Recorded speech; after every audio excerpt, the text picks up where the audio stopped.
K R ಪೇಟೆ ತಾಲೂಕಿನ ಹೊಸಹೊಳಲು ಗ್ರಾಮದಲ್ಲಿ ಇವತ್ತು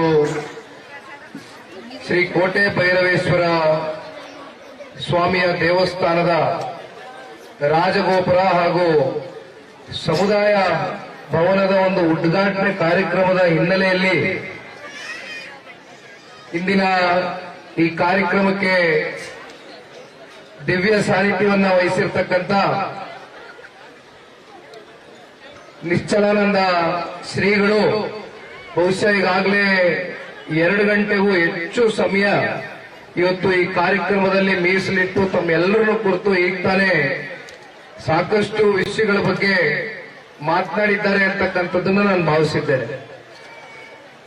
ಹಾಗೆ ಈ ಭಾಗದ ಜನಪ್ರಿಯ ಶಾಸಕರು ತಮ್ಮೆಲ್ಲರ ಆಶೀರ್ವಾದ ಸಹಕಾರ ನೂತನವಾಗಿ ಈ ಬಾರಿ ಜನತಾದಳ ಪಕ್ಷದಿಂದ ಮೊದಲನೇ ಬಾರಿ ಸನ್ಮಾನ್ಯ ಎಸ್.ಟಿ. ಮಂಜಣ್ಣ ಅವರಿಗೆ ಟಿಕೆಟ್ ಘೋಷಣೆ ಆದ ನಂತರ ತಮ್ಮೆಲ್ಲರ ಒಂದು ಆಶೀರ್ವಾದದಿಂದ ಈ ಬಾರಿ ಅವರು ಶಾಸಕರಾಗಿ 5 ವರ್ಷಗಳ ಕಾಲ ತಮ್ಮೆಲ್ಲರ ಒಂದು ಸೇವೆ ಮಾಡತಕ್ಕಂಥದಕ್ಕೆ ತಾವೆಲ್ಲರೂ ಒಂದು ಅವಕಾಶವನ್ನ ಮಾಡಿಕೊಟ್ಟಿದ್ದೀರಿ. ಅವರು ಕೂಡ ಇವತ್ತು ನಿಮ್ಮನ್ನ ಕುರಿತು ಮಾತನಾಡಿದ್ದಾರೆ. ಕಳೆದ ವಾರನೇ ನಾನು ಕೆಆರ್ ಪೇಟೆಗೆ ಬಂದಾಗ ನನ್ನ ಗಮನಕ್ಕೆ ತಗೊಂಡು ಬಂದ್ರು, ಈ ತರ ಹೊಸಹೊಳಲಿನಲ್ಲಿ ಭೈರವೇಶ್ವರನ ದೇವಾಲಯದ ಒಂದು ಗುಡಿ ಏನೊಂದು ಪ್ರತಿಷ್ಠಾಪನೆ ಆಗ್ತಾ ಇದೆ, ಆ ಒಂದು ಕಾರ್ಯಕ್ರಮದಲ್ಲಿ ನೀವು ಕೂಡ ಬರಬೇಕು. ಸನ್ಮಾನ್ಯ ನಿಮ್ಮೆಲ್ಲರ ಪ್ರೀತಿಯ ಮನೆ ಮಗ ಅಂತಕ್ಕಂಥದನ್ನ ತಾವೆಲ್ಲರೂ ಭಾವಿಸಿದ್ದೀರಿ. ಆ ಮನೆ ಮಗನ ರೀತಿಯಲ್ಲಿ ತಾವೆಲ್ಲರೂ ರಾಜಕೀಯವಾಗಿ ಅವರಿಗೆ ಅತಿ ಎತ್ತರಕ್ಕೆ ಬೆಳೆಸಿರ್ತಕ್ಕಂಥದ್ದಷ್ಟೇ ಅಲ್ಲ, ಹೃದಯದಲ್ಲಿ ಇವತ್ತು ನಮ್ಮ ಮಂಡ್ಯ ಜಿಲ್ಲೆಯ ಜನತೆ ಒಂದು ಸ್ಥಾನವನ್ನು ಕೊಟ್ಟು ಇವತ್ತು ಏನಾದರೂ ಶ್ರೀ ನರೇಂದ್ರ ಮೋದಿಜಿಯವರ ಸಂಪುಟದಲ್ಲಿ ಕೇಂದ್ರದಲ್ಲಿ ಸಚಿವರಾಗಿ ಕೆಲಸವನ್ನ ನಿರ್ವಹಣೆ ಮಾಡ್ತಾ ಇದ್ದಾರೆ ಅಂತಕ್ಕಂಥದ್ದಾದ್ರೆ ಅದಕ್ಕೆ ಮೂಲ ಕಾರಣ ಇಲ್ಲಿ ಸೇರಿರ್ತಕ್ಕಂಥ ಬಹುತೇಕ ಕೆಆರ್ ನಗರ ಭಾಗದಿಂದ ಮಿರ್ಲೆ ಇರ್ಬೋದು, ಸಾಲಿಗ್ರಾಮ ಇರ್ಬೋದು, ಈ ರೀತಿ ಅನೇಕ ಕಡೆಯಿಂದ ತಾವೆಲ್ಲರೂ ಇಲ್ಲಿ ಬಂದಿದ್ದೀರಿ, ಸೇರಿದ್ದೀರಿ. ಬಹುಶಃ ನಾನು ಕೇಳಿದ ಮಟ್ಟಕ್ಕೆ ಇವತ್ತು 10 ರಿಂದ 15 ಸಾವಿರ ಜನ ಇವತ್ತು ಭಕ್ತಾದಿಗಳು ತಾವೆಲ್ಲರೂ ಬಂದು ಆ ಭಗವಂತನ ದರ್ಶನವನ್ನ ಪಡೆದು ಪ್ರಸಾದವನ್ನ ಸೇವಿಸಿ ಹೋಗ್ತಕ್ಕಂಥ ಈ ಒಂದು ಸುಂದರವಾದಂತ ಈ ಒಂದು ಕ್ಷಣದಲ್ಲಿ ಇವತ್ತು ನಾನು ನಿಮ್ ಜೊತೆ ಬಂದು ನಿಂತಿರ್ತಕ್ಕಂಥದ್ದು ನನ್ನ ಸೌಭಾಗ್ಯ. ಆದ್ರೆ ಸನ್ಮಾನ್ಯ ಕುಮಾರಣ್ಣವರು ಈ ಕಾರ್ಯಕ್ರಮಕ್ಕೆ ಬರಬೇಕಾಗಿತ್ತು. ನಿನ್ನೆ ದಿನ ಹಾಸನ್ನು ಮತ್ತೆ ಸಕಲೇಶ್ಪುರದಲ್ಲಿ ಅವರಿಗೆ ಸ್ವಲ್ಪ ಆರೋಗ್ಯದಲ್ಲಿ ಅಂದ್ರೆ ಮತ್ತಾರು ಹೆದರೋದು ಬೇಡ, ಆ ಭಗವಂತ ಇದ್ದಾನೆ, ನಿಮ್ಮೆಲ್ಲರ ಆಶೀರ್ವಾದ ಇದೆ, ನಿಮ್ಮೆಲ್ಲರ ಒಂದು ಮನಸ್ಸಿನಲ್ಲಿ ಕುಮಾರಣ್ಣನಿಗೆ ಭಗವಂತ ಹೆಚ್ಚಿನ ಆಯಸ್ಸು ಆರೋಗ್ಯ ಕೊಡ್ಲಿ ಅಂತಕ್ಕಂಥದ್ದು ತಾವೆಲ್ಲರೂ ವಿಶೇಷವಾಗಿ ನಮ್ಮ ತಾಯಂದಿರುಗಳು ಪ್ರಾರ್ಥನೆನ ಮಾಡ್ತೀರಿ. ಆದ್ರೆ ಅವ್ರಿಗೆ ಸಣ್ಣ ಪುಟ್ಟ ದೆಹಲಿಯಲ್ಲಿ ಇತ್ತೀಚೆಗೆ ತಾನೇ ಚಳಿಗಾಲದಲ್ಲಿ ಒಂದು ಸ್ವಲ್ಪ ಕೆಮ್ಮು ಮತ್ತೆ ನೆಗಡಿ ಜ್ವರ ಆಗಿದೆ, ಹಾಗಾಗಿ ಬೇರೆ ಏನು ಗಾಬರಿ ಪಡ್ತಕ್ಕಂಥದ್ದೇನಿಲ್ಲ. ಆದ್ರೆ 1-2 ದಿನಗಳ ಕಾಲ ಅವರಿಗೆ ವಿಶ್ರಾಂತಿಯನ್ನು ತಗೊಳ್ತಕ್ಕಂಥದಕ್ಕೆ ಡಾಕ್ಟರ್ ಸಲಹೆ ಕೊಟ್ಟಿದ್ದಾರೆ. ಆದ್ರೂ ನಿನ್ನೆ ದಿನ ಇವನ್ನೆಲ್ಲ ಬದಿಗಿಟ್ಟು ಇಲ್ಲ ನಾನು ಹೋಗಲೇಬೇಕು, ಹಾಸನ್ನು ಮತ್ತೆ ಸಕಲೇಶ್ಪುರದಲ್ಲಿ ಕಾರ್ಯಕ್ರಮ ನಿಗದಿಯಾಗಿದೆ, ಯಾವ ಕಾರಣಕ್ಕೂ ನಾನು ತಪ್ಪಿಸ್ಲಿಕ್ಕೆ ಆಗೋದಿಲ್ಲ ಅಂತಕ್ಕಂಥದ್ದು ಓದು ಬಂದ ಮೇಲೆ ಒಂದು 2 ದಿನಗಳ ಕಾಲ ನೀವು ಎಷ್ಟು ತಗೊಳ್ಳೇಬೇಕು ಅಂತಕ್ಕಂಥದ್ದು ಡಾಕ್ಟರ್ಗಳು ಸಲಹೆ ಕೊಟ್ಟಿದ್ದಾರೆ. ಹಾಗಾಗಿ ಅವರು ಬರ್ಲಿಕ್ಕಾಗಿಲ್ಲ. ಇಲ್ಲ ಅಂದಿದ್ರೆ ಬಹುಶಃ ಇನ್ನೇನು ಒಂದು ಗಂಟೆ, ಇನ್ನೇನು ಒಂದು 3:15-3:15 ಗಂಟೆಗೆ ನಿರ್ಮಲಾನಂದ ಶ್ರೀಗಳು ಆಗಮಿಸ್ತಾ ಇದ್ದಾರೆ. ಅಷ್ಟೇ ಅಲ್ಲ, ನಮ್ಮ ಪಕ್ಷದ ಮಾಜಿ ಸಚಿವರು ಸನ್ಮಾನ್ಯ ಕುಮಾರಣ್ಣ ಅವರ ಆಪ್ತರಾಗಿರ್ತಕ್ಕಂಥ ಸಾರಾ ಮಹೇಶ್ ಅಣ್ಣವರು ಕೂಡ ನಿರ್ಮಲಾನಂದ ಶ್ರೀಗಳ ಜೊತೆ ಬರ್ತಾ ಇದ್ದಾರೆ. ನನಗೆ ಈ ತಾನೇ ದೂರವಾಣಿ ಮೂಲಕ ಕರೆಯನ್ನ ಮಾಡಿ ತಿಳಿಸಿದ್ರು, ಇನ್ನು 1 ಗಂಟೆನಲ್ಲಿ ಬರ್ತೇವೆ, ದಯಮಾಡಿ ಅಲ್ಲಿರ್ತಕ್ಕಂಥ ಎಲ್ಲ ನಮ್ಮ ಭಕ್ತಾದಿಗಳಿಗೆ, ತಾಯಂದರಿಗೆ, ಯುವಕರಿಗೆ, ಹಿರಿಯಕರಿಗೆ ಒಂದು ಮಾತನ್ನ ಹೇಳಿ ಅಂತಕ್ಕಂಥದ್ದು.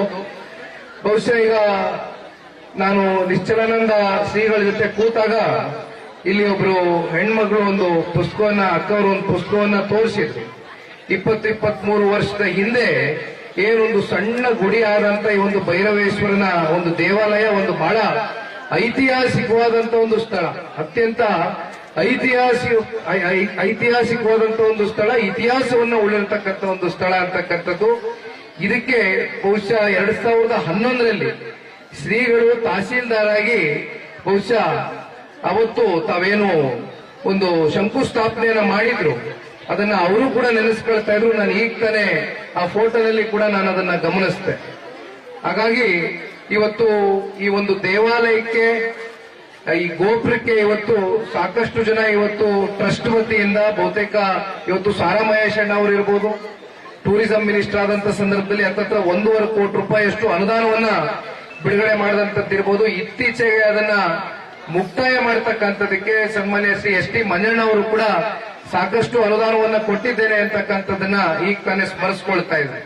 ಹಾಗಾಗಿ ಒಂದು ಒಳ್ಳೆ ಕೆಲಸ ಆಗ್ಬೇಕು ಅಂತಕ್ಕಂಥದ್ದಾದ್ರೆ ಇದು ಭಗವಂತ ಯಾವುದೋ ಒಂದು ರೂಪದಲ್ಲಿ, ಯಾವುದೋ ರೂಪದಲ್ಲಿ ಕೆಲಸ ಮಾಡಿಸ್ತಾನೆ ಅಂತಕ್ಕಂಥದ್ದನ್ನ ನಾವೆಲ್ಲರೂ ಅನ್ಕೊಳ್ಬೇಕಾಗ್ತದೆ. ಹಾಗಾಗಿ ಸಾಕಷ್ಟು ಜನ ಇವತ್ತು ಭಕ್ತಾದಿಗಳು, ಇವತ್ತು ಟ್ರಸ್ಟ್ ಮೂಲಕ ತುಂಬಾ ಜನ ದಾನಿಗಳು ಇವತ್ತು ಈ ದೇವಸ್ಥಾನದ ಒಂದು ಈ ಗುಡಿಯನ್ನ ಈ ಮಟ್ಟಕ್ಕೆ ಇವತ್ತು ಪ್ರತಿಷ್ಠಾಪನೆ ಮಾಡತಕ್ಕಂಥದ್ದಕ್ಕೆ ತಮ್ಮೆಲ್ಲರ ಸಹಕಾರ ಕೊಟ್ಟಿದ್ದೀರಿ.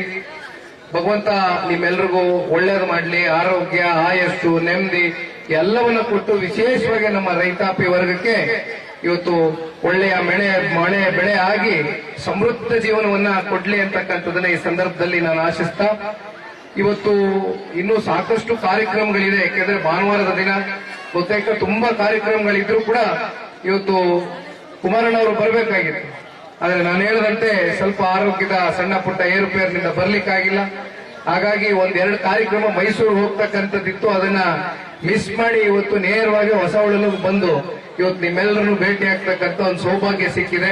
ಇಲ್ಲಿಂದ ಇನ್ನೂ ಸಾಕಷ್ಟು ಕಾರ್ಯಕ್ರಮಗಳು ತೆರಳಬೇಕಾಗಿದೆ. ಆದ್ರೆ ಶ್ರೀಗಳು ಬರ್ತಾರೆ, ನಿರ್ಮಲಾನಂದ ಶ್ರೀಗಳು ಇನ್ನೇನು ಕೆಲವೇ ಗಂಟೆಗಳಲ್ಲಿ ಆಗಮಿಸ್ತಾರೆ. ಅತಿ ಶೀಘ್ರದಲ್ಲೇ ಸಾರಾ ಮಹೇಶ್ ಅಣ್ಣವರು ಬರ್ತಾರೆ, ಒಂದು 20 ನಿಮಿಷದಲ್ಲಿ ಬರ್ತಾರೆ ಅಂತ ಕೇಳಿದೆ. ಹಾಗಾಗಿ ದಯಮಾಡಿ ತಾವೆಲ್ಲರೂ ಎಷ್ಟು ತಾಳ್ಮೆಯಿಂದ, ಪ್ರೀತಿಯಿಂದ, ಸಮಾಧಾನದಿಂದ ಕೂತಿದ್ದೀರಿ ನಮಗೆ, ಅದೇ ರೀತಿ ಇವತ್ತು ಶ್ರೀಗಳು ಬಂದಾಗ ಹಾಗೂ ಸಾರಾ ಮಹೇಶ್ ಅಣ್ಣವರು ಎಲ್ಲರೂ ಬರ್ತಾರೆ. ದಯಮಾಡಿ ಅವರು ನುಡಿಮುತ್ತಿನ ಮಾತುಗಳನ್ನ ತಾವೆಲ್ಲರೂ ಕೇಳಿ ಆ ಭಗವಂತನಲ್ಲಿ ಮತ್ತೊಮ್ಮೆ ಪ್ರಾರ್ಥನೆ ಮಾಡ್ತೇನೆ. ಇಡೀ ರಾಜ್ಯಕ್ಕೆ, ವಿಶೇಷವಾಗಿ ಮತ್ತೆ ರೈತಾಪಿ ವರ್ಗಕ್ಕೆ ಒಳ್ಳೆ ಮಳೆ ಬೆಳೆ ಆಗಿ ಸಮೃದ್ಧವಾಗಿ ಎಲ್ರಿಗೂ ಒಳ್ಳೇದಾಗಲಿ ಅಂತಕ್ಕಂಥ ಸಂದರ್ಭದಲ್ಲಿ ಕೋರ್ಕೊಳ್ತಾ, ನನಗೆ ಇಷ್ಟು ಪ್ರೀತಿಯಿಂದ ಕರೆದು ಆಹ್ವಾನ ಕೊಟ್ಟು ಇಷ್ಟು ಗೌರವದಿಂದ ನಡೆಸಿಕೊಂಡಿದ್ದಕ್ಕೆ ನಿಮ್ಮೆಲ್ಲರಿಗೂ ಕೂಡ ಮತ್ತೊಮ್ಮೆ ಧನ್ಯವಾದಗಳನ್ನ ಸಲ್ಲಿಸ್ತಾ, ಮತ್ತೊಮ್ಮೆ ಶ್ರೀಗಳ ಪಾದಗಳಿಗೆ ನಮಸ್ಕಾರವನ್ನ ಮಾಡ್ತಾ ನನ್ನ ಮಾತನ್ನ ಮುಗಿಸ್ತೇನೆ. ಧನ್ಯವಾದ. Jai Hind, Jai Karnataka. If you like this video, ಬೇಗ ಲೈಕ್ ಮಾಡಿ, ಕಾಮೆಂಟ್ ಮಾಡಿ, ಶೇರ್ ಮಾಡಿ ಹಾಗೂ ಯೋಯೋ ಟಿವಿ ಕನ್ನಡವನ್ನು ಸಬ್ಸ್ಕ್ರೈಬ್ ಮಾಡಿ.